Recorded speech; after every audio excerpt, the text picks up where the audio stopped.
Hey guys, welcome to Hip Hughes History. We're hitting up the border crisis. Whether you think they're illegal immigrants, refugees, we're going to explain exactly what's going on, see if we can't get to the root of the problem, and then take a look at some of the possible solutions. And you can leave it down in the comments below, because giddy up, that's what we like doing. Alright, are you ready for the learning? Because I feel it's coming.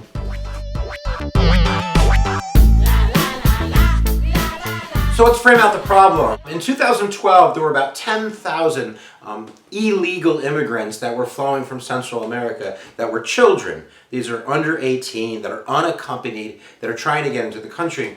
That number ticks up to 20,000 in 2013, and then in this year alone, there's 40,000. So there's literally tens of thousands of children that are crossing into Texas, and the United States is now taking these kids and basically giving them asylum trials. So we want to take a look at the root of the problem. Why are they coming here? And there's a lot of different answers, but I think one of the biggest ones is violence in their home countries. They're predominantly coming from 3 countries, and it's not Mexico, it's Central America. We're talking about Honduras, Guatemala, and El Salvador. In El Salvador alone, in the last 5 years, there's been upwards of a 600% increase in the request for political asylum to get the hell out of El Salvador. So I think there's a lot of desperate parents that are trying to get their kids out of the gang life. They're major gangs. Many of them are rooted in the United States. The 18th Street gang, that is huge in El Salvador, comes from California. In the 1980s, when there was a lot of civil war in Central America, some of those people came here and then were eventually sent back with very little skills but very good at dealing in drugs. And they created these drug cartels, which are creating a lot of the violence in these cities. Now, it's much more complicated. So let's get to some of the blame game, and then we probably can fill in some of the cracks, because there's a lot of cracks to be filled in.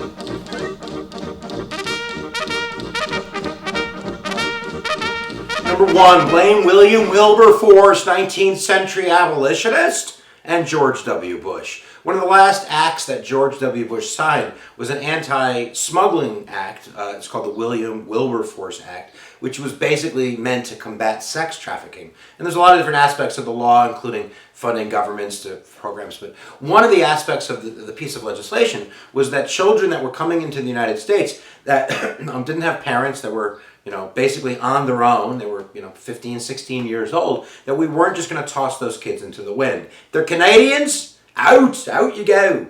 If they're Mexicans, turn around, go home. But anywhere else in the world, you'd have a chance at asylum. You get a trial at least. And this was, again, to combat the idea that these children could be, victims of violence or crime. So, fast forward, in the last few years, I think smugglers have figured out that this is kind of the golden ticket that they could sell to a lot of impoverished people in El Salvador, Guatemala, and Honduras. So families are paying sometimes thousands of dollars to basically have smugglers bring their kids up to the border and then, put them on a raft and push them across the river, and then they have a chance at getting into America. So unintended consequences. There's always unintended consequences. Number 1, that's one of the blame games, is to blame George W. Bush. Unintended consequences. It was the good thing to do. We're trying to, save children. But now smugglers are bringing children in, and we have too many to deal with.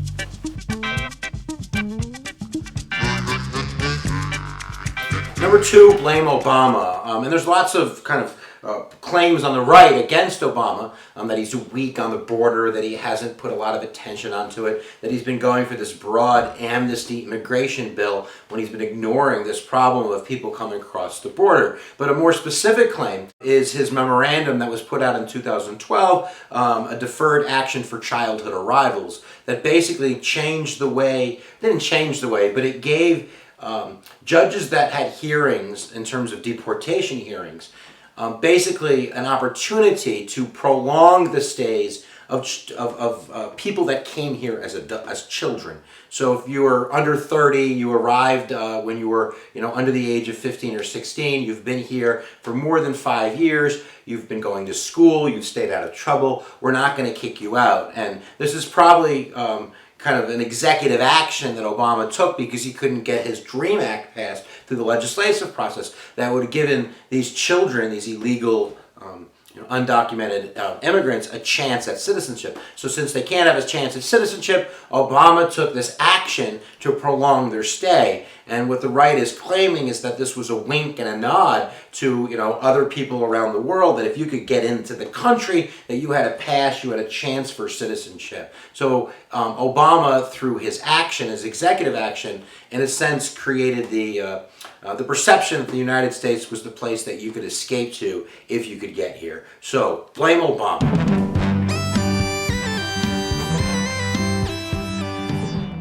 So what's happening right now? The chances of some type of piece of legislation to reverse the Wilberforce, pieces of law that have created this problem are probably not going to happen. It's not going to happen because Congress is pretty dysfunctional. There's a lot of gridlock. Obviously, the Republicans hold the lower chamber and the Democrats have the higher chamber. So the chances of getting anything out of those houses are pretty rare, and I don't think that's going to happen.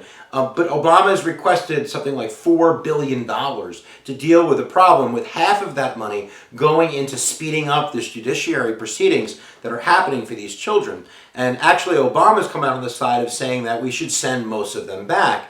And what's ironic is many of the people that are saying that they should stay here are actually on the right. People like Glenn Beck, who is going down bringing soccer balls and food to the children. And there's also, I think, a large evangelistic presence in the southern border towns that are kind of Christian humanitarian places that are trying to welcome these kids and take care of them. And there's also obviously more of a progressive slant to that from the left that have this idea of, look, this is the land of the free and the Statue of Liberty, and we take the world's unwanted.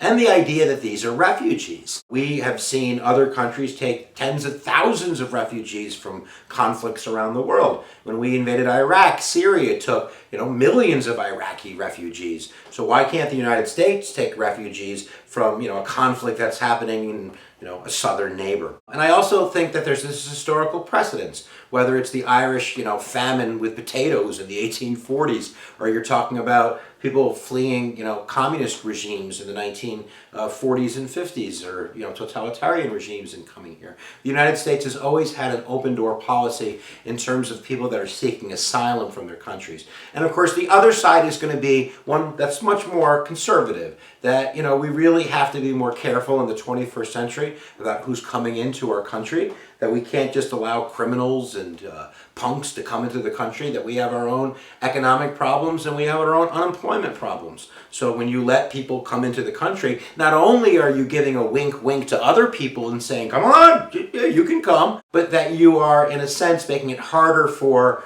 Americans that are Americans now to make a living, to get by. And I think that side is much more, kind of the common sense approach, saying we should just pass a law to, change it so we turn these kids away. And if we turn these kids away, they're going to tell all the other kids that are coming, you might as well go home because the United States is not going to take you.